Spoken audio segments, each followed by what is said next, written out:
European troops arrive in Greenland as Trump repeats U.S. claim over island.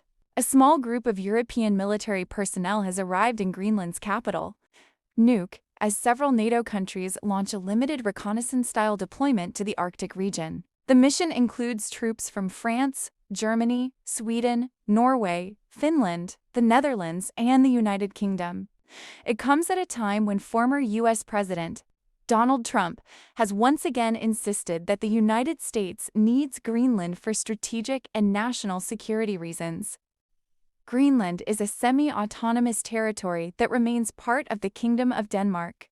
French President Emmanuel Macron confirmed that the initial French presence would soon be expanded with additional land, air, and naval resources.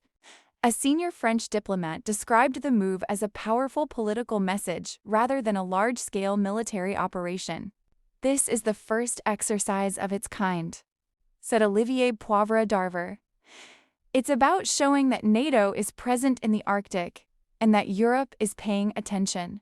According to French officials, the first French contingent consists of just 15 personnel.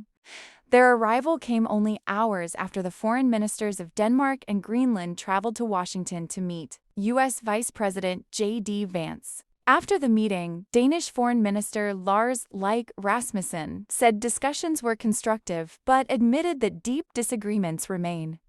He later criticized Trump's renewed push to purchase Greenland, calling it unacceptable. Despite that, Trump doubled down on his position while speaking to reporters in the Oval Office, stating, "We need Greenland for national security." Although he did not explicitly rule out the use of force, he suggested that an agreement with Denmark might still be possible. Trump also claimed that Denmark would be unable to defend Greenland if major powers like Russia or China attempted to take control, arguing that the United States is the only country capable of doing so. White House Press Secretary Caroline Leavitt said the European troop deployment would not affect Trump's stance on Greenland. She added that it would not change his long-term goal of bringing the island under U.S. control. Polish Prime Minister Donald Tusk said Poland would not participate in the deployment, but warned that any U.S. military action in Greenland would be catastrophic. A conflict between two NATO members, or an attempt by one to annex the territory of another, would destroy the global security system we've relied on for decades, he said. Meanwhile, Russia's embassy in Belgium expressed serious concern over growing military activity in the Arctic, accusing NATO of expanding its presence under what it called false claims of threats from Russia and China. In reality, the NATO operation remains limited.